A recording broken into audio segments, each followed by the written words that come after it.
Alors avant les questions, ce qu'on va faire, c'est que moi j'aimerais là que chaque expert là, nous donne sa vision en fait, comment il pense que Google en fait va évoluer dans les 5 prochaines années. Peut-être 10 ans, c'est un peu trop loin, mais en tout cas voilà, que chacun nous donne un peu sa vision, comment ça va évoluer. Donc les gars, vous avez 3 minutes chacun, maxi, 3-4 minutes max, et après on passera vraiment à, à tout ce que vous avez comme question qui vous a turlupiné un peu toute la journée. Donc vous n'hésitez pas. C'est parti, Julien ? Ouais, c'est bon. C'est comment Google va évoluer ou comment le SO va évoluer ? C'est un peu lié quand même. Hein. Ah, c'est un peu lié. Vas-y. Okay. Donc, bonjour à tous déjà, parce que j'étais pas dans les conférenciers. Et merci pour les conférences, bien entendu. J'étais pas là ce matin, mais ça devait être très intéressant également ce matin. On n'est pas obligé de faire 3 minutes chacun. Ah, ok, bon, ça va alors. Alors, comment nous, on voit le SO dans les 5 prochaines années à Digimood. Arrêtez de me filmer là-bas, c'est perturbant. Non, en fait, du coup, là, ici, actuellement, là, le moteur de recherche, on va dire qu'il est en train d'évoluer à chaque instant. Il a fait dernièrement une conférence sur Recherche 2022. Il parle notamment de l'évolution au niveau de Google Lens. Je ne sais pas si vous connaissez un petit peu Google Lens. Maintenant, c'est directement intégré via Google Chrome. C'est la recherche des images couplée à du contenu. Donc pour moi ici, il va y avoir un énorme travail à faire en termes de référencement naturel, parce qu'au final, on va pouvoir aller beaucoup plus loin dans la recherche d'images que de simplement glisser, poser son image directement dans le moteur de recherche. Ici, on va pouvoir prendre une image, la glisser et mettre une question directement. Et en fonction de cette question-là, il va proposer des réponses. Donc ici, il y a quelque chose quand même important à aller creuser à ce niveau-là, sachant que c'est quand même utilisé par 8 milliards d'utilisateurs par mois. Donc c'est quand même assez conséquent. Ensuite, pour le travail de référencement naturel pur, le métier est en train de se professionnaliser de plus en plus. C'est de plus en plus technique également, même si on parle souvent de contenu, comme on en a parlé tout à l'heure, de contenu, de liens, etc. La base restera la même. Par contre, en termes de technique, cela va évoluer parce que le moteur de recherche en demande de plus en plus. Pourquoi ? Pour justement fournir de plus en plus de données structurées. Tout à l'heure, Paul en a parlé également avec les liens, les FAQ pages, etc. L'objectif du moteur de recherche, c'est de garder ses utilisateurs. Parce que comme l'a souligné également Paul tout à l'heure, dans les années à venir, les jeunes fonctionnent de plus en plus sur d'autres moteurs de recherche, en quelque sorte, que ce soit du Google.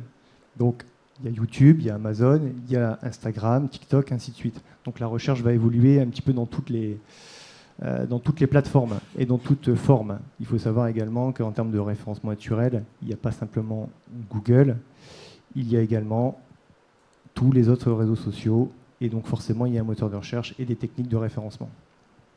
Voilà pour en gros ce que j'avais à dire aujourd'hui. Ok. On n'est pas obligé de le faire de suite à la queue leu, mais si tu te sens, Marc, vas-y. Alors. À froid, hein, puisqu'on n'avait pas préparé la table ronde. Je crois. Si. Non, mais c'est. Alors moi, je n'ai pas la prétention de m'engager sur des réponses, mais je m'interroge aussi. Puis j'aime bien, des fois, à la machine à café, essayer de comprendre. Il y a Paul, il disait, il faut regarder un peu ce qui se passe, parce que nous, on est déjà dans une génération qui a 20 ans d'expérience, mais il y a des nouvelles générations, on a des enfants, on est préoccupé par ce qu'ils font. Ils ne s'intéressent pas trop au SEO, a priori, les adolescents aujourd'hui. Google, ils n'y vont pas. Hein. C'est fatigant. Et puis, on se posait la question, c'est quoi le prochain réseau social, par exemple ? Là, la question, c'est pas Google, mais je pense que Google, il a souvent essayé d'aller sur les réseaux sociaux. Il n'est pas arrivé. Et je pense qu'il n'y arrivera pas. Ou alors, il faudra qu'il achète un réseau social ou qu'il lance une autre marque. Mais à partir du moment où je crois que c'est étiqueté Google, je pense que déjà, il va y avoir une défiance pour y aller. Moi, je vois bien un réseau social qui mixe LinkedIn et TikTok, par exemple. Ça, ce serait top, parce que LinkedIn, c'est un peu poussif aussi. On utilise beaucoup dans le business, mais ça n'a pas la facilité de TikTok. Aujourd'hui, pourquoi TikTok il fonctionne ? Pour moi, je ne suis pas spécialiste de TikTok, mais je me dis que finalement, c'est lever la barrière technologique, c'est pouvoir publier. Les jeunes, ils ont juste un smartphone, et ils se moquent un peu du fond, ils regardent un peu la forme, des fois il y a quand même du fond, mais il y a une facilité. Et là, on ne l'a pas encore avec LinkedIn. LinkedIn, c'est agaçant. Quand ils sortent une fonctionnalité, au bout d'un moment, tout le monde l'utilise. les sondages, là il y a les sliders, mais franchement c'est un peu hors d'âge par rapport à ce qu'on attend en termes d'expérience. Donc pour revenir à Google,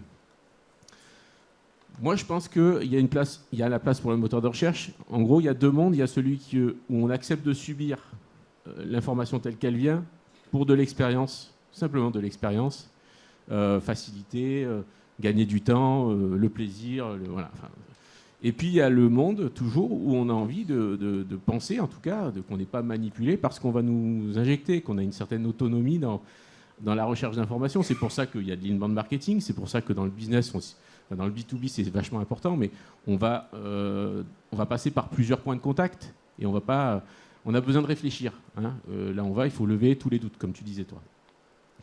Donc voilà, moi je me dis, pour Google, est-ce qu'il va tenir? A priori, il est assez solide pour tenir. Moi, j'ai essayé de faire une campagne de netlinking dans un pays où j'y suis pas arrivé du tout, parce que Google est finalement beaucoup plus petit qu'on pensait. C'est la Corée du Sud. Alors c'est une autre culture, mais voilà, pourquoi pas. Enfin, dans les nouvelles générations, peut-être qu'ils vont tendre sur ce que font, par exemple, la Corée. Enfin, ils sont assez avant-gardistes sur d'autres domaines. On peut aussi regarder comment ça se passe dans d'autres mondes, et puis voilà. Donc j'ai répondu, je crois. Enfin, en tout cas, j'ai partagé mes interrogations. Alors moi, dans 5 ans, du coup, je vais rejoindre un peu ce qui a été dit, mais je verrais bien un truc un peu, presque à la Blade Runner. Moi, je suis plus fan de science-fiction, donc je regarde pas ce qu'ils font encore aujourd'hui. Je regardais ce qu'on faisait avant dans les trucs de SF. Souvent, on tape pas loin de la réalité. Et en fait, je me dis qu'un moteur de recherche qui voudrait pas rater la vague TikTok, il faudrait qu'il fasse un espèce d'avatar virtuel pour qu'on puisse discuter avec lui. Donc je pense que de toute façon, il faudrait qu'il y ait un mode conversationnel qui commence à se développer pour de vrai. Par exemple, ça commence à peu près sur Google, mais on dirait qu'ils n'ont pas l'idée de le faire. Ils se servent des requêtes, qu'on tape des requêtes successives qu'on tape pour comprendre comment on essaye d'affiner, pour essayer de déterminer notre intention. Mais si je lui dis comment s'appelle le plat où on fait du poulet où on fait mijoter du poulet avec du poivron, il va me dire un poulet basquez. Et si je tape sur Google, OK, comment ça se prépare, il va pas me sortir une recette de poulet basquez. Donc je pense que déjà, il faudrait qu'ils aient un système un peu avec une dimension de plus qui prenne vraiment la conversation en route.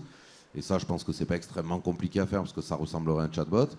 Et je pense qu'à un moment, les gens vont en avoir marre de taper des trucs sur un clavier, qu'on passera d'une manière ou d'une autre à un truc un peu plus vocal, un peu plus vidéo. C'est ce qu'ils ont essayé de faire avec les assistants comme Siri, etc. Et en vrai, maintenant, on en arrive déjà à se demander, est-ce que j'ai une fille de 3 ans, quand elle parle avec un assistant comme ça, est-ce qu'elle doit lui dire merci ou pas quand l'assistant répond? Parce que d'un côté, c'est un robot, donc on s'en fout, normalement non. De notre côté, je suis censé lui dire d'être poli, quelles que soient les circonstances, et de ne pas réfléchir et de dire merci quand on lui rend service. Et je pense qu'on va évoluer vers un truc comme ça, où il y a des chances en tout cas, qu'il y ait quelqu'un qui ait l'idée de faire un truc dans ce style, où il rajoute une surcouche avec les outils de Paul, là, un FFmpeg, et puis c'est bon. Et je pense qu'on va se diriger vers un truc avec des avatars ou des trucs dans ce style. Tu aurais un genre d'avatar sur ton téléphone où tu as la tête, tu peux le customiser, donc une grenouille, une femme, un homme, un barbu, ce que tu veux. Et quand tu lui poses des questions, tu peux discuter avec, et à la fin, il t'affiche la recette de ton poulet basquez avec les proportions, les machins. Pour revenir sur ton image, là, tout à l'heure, justement, Google Lens, qui est quand même utilisé 8 milliards de fois par mois aux États-Unis, ça va arriver en France, cette partie-là, même s'il y a une partie qui est déjà en France, on va pouvoir intégrer directement l'image. Et en fait, il va définir directement dans quel resto on peut retrouver ce plat-là. Donc en fait, il va déjà vers ce sens.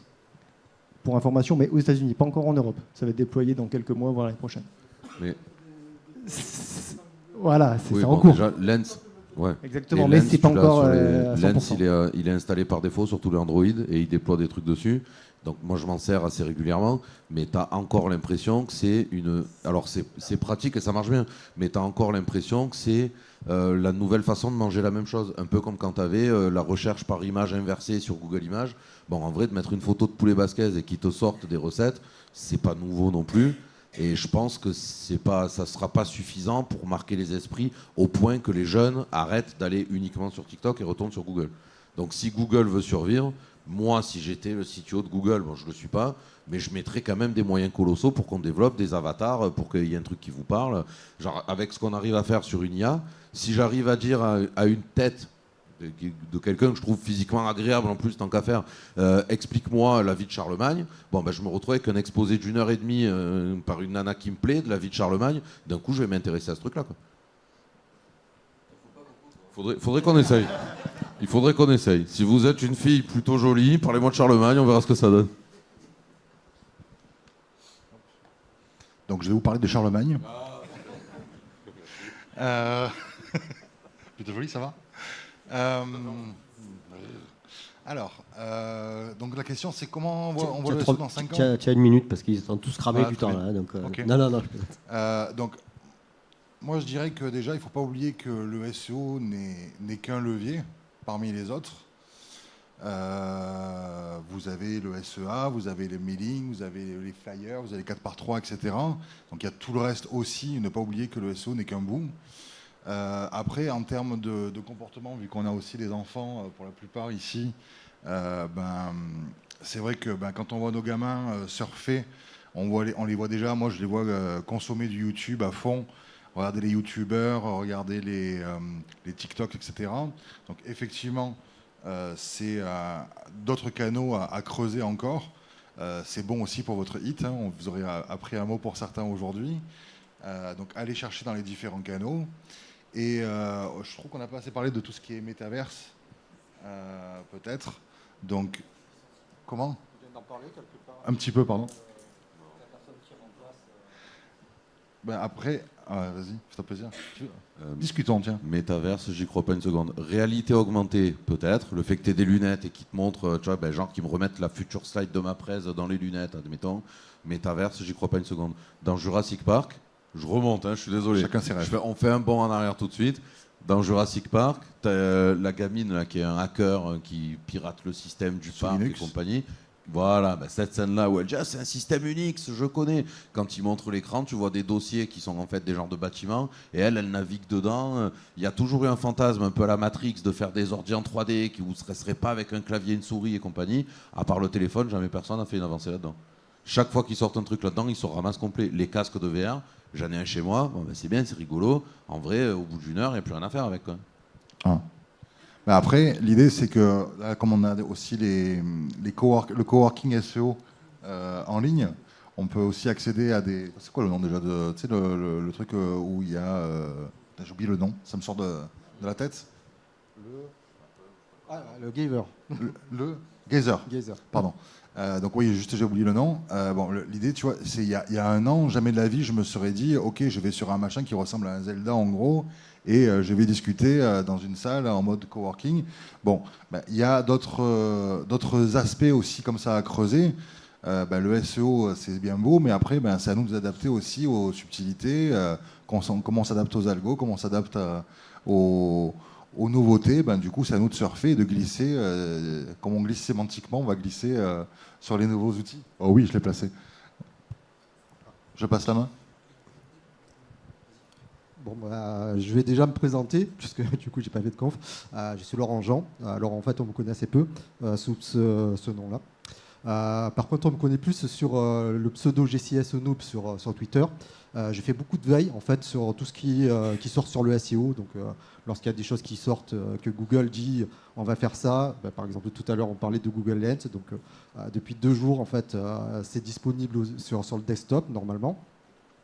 Je suis en train de monter donc en fait un service qui s'appelle Copywriting AI parce que en fait il y a plus de 18 mois, j'ai commencé à m'intéresser comme Paul à OpenAI et GPT-3. Donc pour la rédaction de contenu, et comme j'ai vu que j'y arrivais pas, je me suis dit quelle était la solution qui était la meilleure pour pouvoir générer du contenu, et j'ai découvert en fait Jasper. Alors là, c'est juste purement promotionnel, donc je fais des formations dessus. Et mais par contre, donc dans ma veille, je regarde tout ce que fait Google, et en fait tout ce qu'il fait sur l'intelligence artificielle. Donc il y a un truc que Google n'arrête pas de dire, c'est ouais, l'intelligence artificielle, générer du contenu avec l'intelligence artificielle, c'est mal. Ça, c'est John Mu. Et après, en fait, il y a ce que les services de Google font. Et en fait, pendant qu'on est en train de se battre, de savoir si le contenu a été généré par l'intelligence artificielle ou quoi, Google, lui, le fait déjà. En fait, il a créé comment vous dire, un outil de machine learning, et ça va être la même chose que ce qui sort OpenAI, ça s'appelle les transformers, c'est exactement la même technologie, entraînée avec les mêmes données, voire plus, et son outil à lui, chez Google, ça s'appelle Palm. Palm, il est capable de générer du contenu hyper quali, à partir de n'importe quelle bribe de phrase, sauf que c'est pas public, et il est en train d'entraîner donc son super algorithme qui s'appelle MUM avec un intermédiaire qui s'appelle GLAM. Voilà, ça on en entend pas beaucoup parler. Et Didier tout à l'heure il parlait d'une interface en fait qui va être conversationnelle, et c'est exactement ça que Google est en train de faire, et ça s'appelle Lambda. Ils ont fait déjà au dernier IO 21. Un exemple d'une conversation qui, à partir donc d'une information textuellement, ce que Google va faire avec Google même, c'est directement aller chercher l'information où elle se trouve. C'est-à-dire que par exemple, tout à l'heure, on parlait c'est toi qui parlais d'une information sur le mont Fuji, par exemple. Jusqu'à présent, je suis juste un blogueur, je suis allé 2 jours. La première journée, j'ai eu la tourista, je suis resté à l'hôtel. Le deuxième, je vais à l'office de tourisme, mais j'ai assez d'informations pour pouvoir alimenter un blog. Et par contre, lorsque un internaute va poser la question, Google, jusqu'à présent, il mettait l'information qui était dans la langue. Bientôt, ce qu'il va faire, c'est qu'il ira directement chercher l'information à l'office du tourisme, parce que là, on aura une information qui va être plus fraîche, et il va nous le sortir et en vocal et en textuel dans notre langue. Ça fait que ça va tout changer. Et même sur certaines requêtes donc, où même a déjà été implémentée, en fait, il n'y en a pas 150 pour l'instant, il y en a une, c'est celle du Covid-19. Lorsqu'on regarde le Covid-19, on voit que toute la partie haute est vraiment en fait, sourcée à partir d'informations qui sont hyper fiables, donc laboratoire de recherche, tout ce qui va être donc, assez, d'autorité. Et puis après, en fait, tout ce qui est blog, etc., ça paraît beaucoup plus bas. Alors, pour l'instant, en fait, moi, ce que j'ai remarqué, c'est vraiment, en fait, ce qui peut ressortir encore, ça va être l'actualité. Mais après, il y a des choses sur lesquelles, en fait, c'est beaucoup plus difficile. Lorsqu'on cherche l'information, la première information SERP, il a fallu faire au moins 3 ou 4 scrolls avant d'avoir le vrai résultat naturel. Donc pour moi, en fait, Google va continuer d'aller dans cette voie, d'essayer de mettre en avant les contenus les plus pertinents qu'il va trouver de sources officielles. Là, tout à l'heure, on parlait de contenu. On utilise tous des outils, SEMrush, etc. People also ask. Mais en fait, qu'est-ce qu'on fait? On récupère des informations qui sont déjà dans Google. Google, une fois qu'il a la question et qu'il a la réponse, quel intérêt il va avoir d'enregistrer 5000 résultats supplémentaires de tous les sites? Il n'en a aucun. Donc du coup, il va falloir trouver en fait quel est l'angle qu'il n'a pas abordé pour pouvoir sortir statistiquement du pôle qui peut plus facilement éliminer. Voilà, donc pour moi, on va plutôt vers là, sur l'amélioration de la qualité. Et aujourd'hui, comme je disais, en fait, Google, avec son Palm, son GLAM, il est en train de faire l'entraînement. Et du coup... Lolo, on est obligé de te couper là. On est obligé de te couper. On va pas être dans les temps sinon. Non, parce que sinon, demain matin, on est encore là et Laurent, il est passionné. Donc, Bon, moi je vais la faire courte alors. Enfin, je crois. Ouais. Non, mais il a dit plusieurs choses intéressantes, mais il y en a une qu'il faudrait peut-être retenir, c'est sortir du cadre de tout ce que les autres proposent. Mais en même temps, il faut y rester, parce que si tu sors trop du cadre, tu te fais éclater par Google. Sortir du cadre, ça voudrait dire quoi? Parce que qu'est-ce qui va se passer demain pour Google? S'il ne veut pas se faire chier Google, effectivement, il va donner la réponse à toutes tes questions. Bon, Le problème, c'est que des fois, il peut donner des fausses réponses. Ça, c'est une chose. Donc, il va se fier sur des contenus plutôt experts, entre guillemets, des contenus de confiance. Donc, on retourne au basique, on retourne à Wikipédia, on retourne à du média, du gros média, machin, des sites universitaires. On retourne à toute cette base de sites trustés. Donc, vous, dans votre thématique, soyez ce putain de site trusté. C'est peut-être ça qu'il faudra être demain. Et après, il ne faudra plus penser en mode site web, il ne faudra plus penser en SERP, machin. Il faudra peut-être penser en réalité augmentée. Tu parlais tout à l'heure d'avoir le petit bonhomme. Mais peut-être que ce ne sera pas le petit bonhomme, peut-être que ton téléphone, ce sera un truc qui se mettra devant ta gueule, type Mélenchon, là. Un hologramme. Et ça changera tout. Et peut-être que demain, tu passeras devant ta boutique de lunettes, comme ça, et hop, tout de suite, tu auras ta gueule qui sera avec la paire de lunettes que tu seras en train de regarder, tu vois. Donc, bon, et peut-être que demain, tu passeras tu seras interpellé par ton truc parce que tu sais que le sujet est intéressant. Donc, voilà. Et peut-être que demain, ce sera Twitter parce que l'autre, il a repris Twitter, mais peut-être pas. Parce qu'il a repris les réseaux de vieux, pas de réseau de jeunes, tu vois, peut-être. Mais peut-être qu'il va passer par le paiement, t'accrocher, donc on ne sait pas. Par contre, tout ce qu'on sait, c'est que quoi qu'on fasse, soyons l'expert de notre domaine. Et après, le support, on s'en fout. Soyons l'expert de notre domaine. D'accord ? Ça passe par le livre blanc, ça passe par la blouse blanche, ça passe par ce que tu veux, mais sois l'expert. J'arrête là.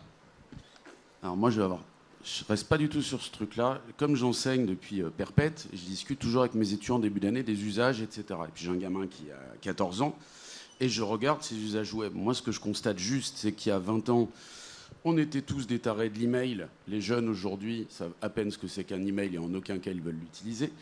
Deuxièmement, il y a 10 ans, on était tous des tarés de Facebook. Si vous voyez comment Facebook plonge et quand vous discutez de Facebook avec des ados, Facebook, ça n'existe plus, ils en veulent surtout plus. Et si je prends mon fils au niveau moteur de recherche, comme 100% de tous ses camarades à l'école, pour eux, Google, c'est l'ennemi, et ils utilisent tous ces Ecosia, comme ça, ils plantent des arbres. Donc moi, ma vision, c'est que je pense que dans les années qui viennent, Google va perdre sa super. Prenez aux États-Unis, le site le plus visité l'année dernière, c'était Amazon. Hein. Les gens, quand ils veulent acheter un truc, ils vont plus sur Google, ils vont direct sur Amazon.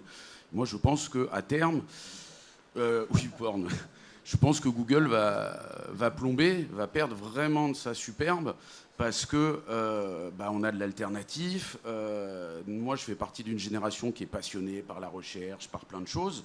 Les jeunes aujourd'hui s'en foutent, hein, ils TikTok et ils prennent ce qu'on leur donne, ce qu'il y a dessus. Et je suis limite, je ne sais même pas dans 5 ans, 10 ans, ce qui restera comme moteur de recherche finalement sur Internet, s'il y aura encore réellement besoin d'un moteur de recherche. Du fait de pas mal de développement, mais je ne suis pas certain que Google reste là. Enfin, si vous prenez les cours de bourse des derniers mois, même Google se fait dézinguer complet. Donc voilà, moi j'ai une autre vision effectivement d'un gros tournant sur le digital, mais il y en a eu plein, qui font que les usages sont en train de très très fortement évoluer et que notre jeune génération, les 14-18 là, demain ils ont 20, 25, etc.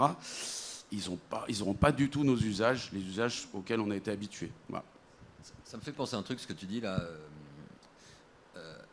Pour l'instant, ils vont encore sur Google pour un seul truc, c'est quand ils ont des devoirs à rendre ou des trucs comme ça. Mais cette IA qui arrive là, qui est déjà là dans plein de domaines, machin, elle va pouvoir te répondre à ton truc sans avoir besoin d'aller dans Google. Bon. Le problème de toutes ces IA et de tout ça, c'est que c'est basé sur un truc qui est produit par nous en fait.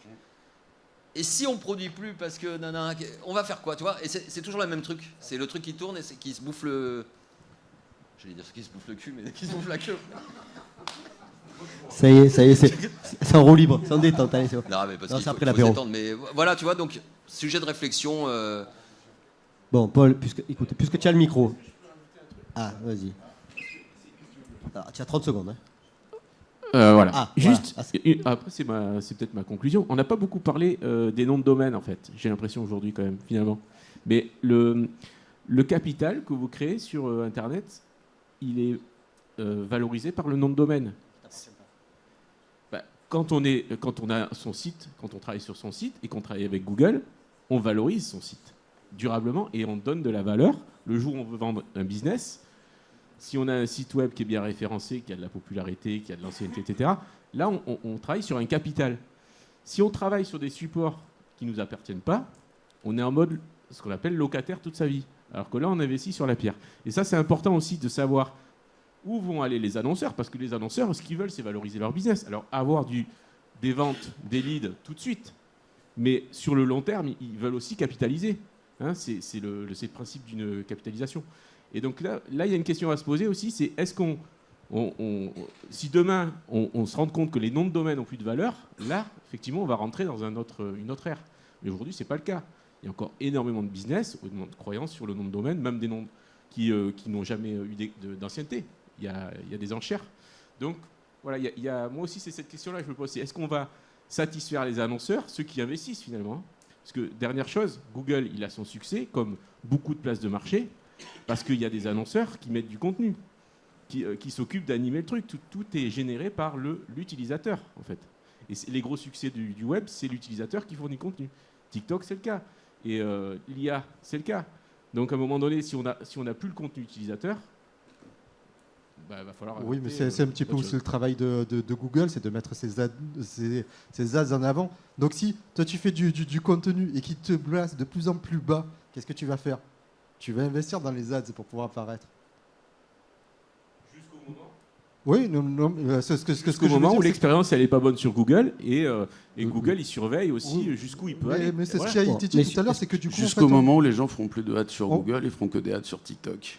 Voilà, ils basculent et sur des plateformes où finalement tu n'es pas propriétaire de ton propre contenu et tu capitalises sur rien. Mais comme les marketplaces, quand vous voyez que je pense qu'en site e-commerce aux États-Unis, il doit y avoir 1 million, 2 millions, 3 millions. Amazon fait 50% du chiffre d'affaires du e-commerce. En France, c'est 20%. À terme, si moi je délire un peu avec mes étudiants, on se fait des trucs d'anticipation, il va rester 15 sites dans le monde. On sera tous sur les mêmes marketplaces, on n'aura plus le choix, etc. Ouais. Par contre, il faudra être bon sur ces marketplaces. Et du coup, le contenu qui est créé, il aura toujours de la valeur. Donc qu'il soit fait manuellement. Mais tu n'es pas propriétaire de ton contenu sur les marketplaces. Quand tu vois comment tu bosses tes fiches Amazon comme un taré, et Amazon peut te dégager en 2 secondes. C'est ça les gars, allez, stop. Hop. Parce qu'il y avait quand même des questions tout à l'heure, donc on va passer maintenant au mode questions. Les questions. Donc c'était quoi déjà les 2 questions? Il y avait c'était les questions sur la génération automatique de contenu sur du Génération automatique de contenu sur du B2B. Et voilà, sur du B2C, très bien. Sur du B2B, sujet très précis, technique, est-ce que ça fonctionne? Très bien. Alors, en fait, moi, j'ai fait une vidéo. Vous pouvez regarder sur Google. Vous écrivez écrire un article en 5 minutes. Et vous allez voir, en fait, donc j'ai pris sur Twitter quelqu'un qui... J'ai dit de me donner une thématique que je ne connais pas du tout. Alors, quelqu'un m'a mis thermocline et sous-marin nucléaire. Du coup, en fait, je connaissais pas ce que c'était que la thermocline et pourquoi, en fait, l'usage pour les sous-marins nucléaires. Donc, du coup, en fait, je demande à l'intelligence artificielle de me l'expliquer. Donc il me dit, en fait, c'est un problème lorsqu'on est en profondeur de différenciation de température. Et du coup, là, on se dit, en fait, oui, pour un sous-marin, il a besoin de passer les radars. Donc si à un moment donné, on détecte qu'il y a de la chaleur, en fait, il peut être détecté. Du coup, je lui ai demandé quelles pouvaient être les applications.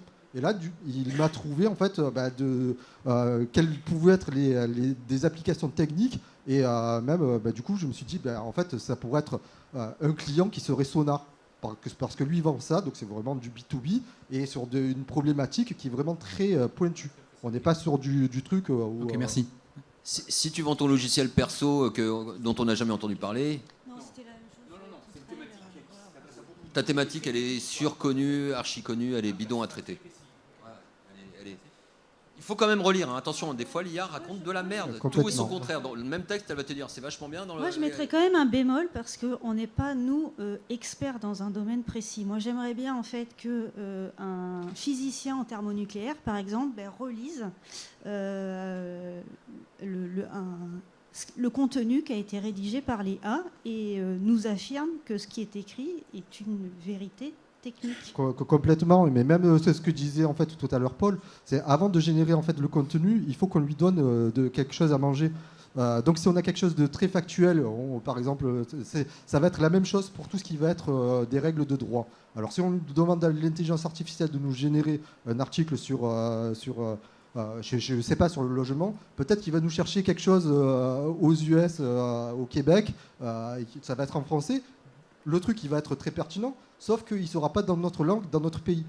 Par contre, si je viens avec l'article de loi en disant, voilà, cet article de loi, il dit ça, et maintenant, à partir de ça, tu extrapoles. C'est un petit peu la même chose que ce que font les journaux avec l'AFP. Je reçois une dépêche AFP, j'ai pas beaucoup de contextualisation de ce que je dois dire, mais par contre, si je parle par exemple du Covid, jusqu'à présent, en fait, l'intelligence artificielle ne connaissait pas le Covid, mais même avant qu'ils connaissent quelque chose, moi je commençais à faire mon article, voilà, le Covid-19 c'est une pandémie, et là par contre, il sait tout ce qui doit être fait en cas de pandémie. Bah, moi, je vais juste une remarque, je vais vous rejoindre sur un truc. Il n'y a pas que l'IA. Avant, la majorité, aujourd'hui, vous allez à Madagascar, il y a des milliers de rédacteurs qui ne sont pas du tout spécialisés. Aujourd'hui, moi, c'est le truc qui m'énerve le plus sur Internet. Vous avez des dizaines de milliers de blogs, là, tous les VPN, les machins, etc., qui sont rédigés par des gens qui ne connaissent que dalle. Et c'est pour ça que vous retrouvez avec des contenus d'un chiant à mourir. Vous préparez vos vacances. Là, moi, je suis en train de préparer pour Pâques. Là, je regardais pas mal de choses. C'était Thaïlande.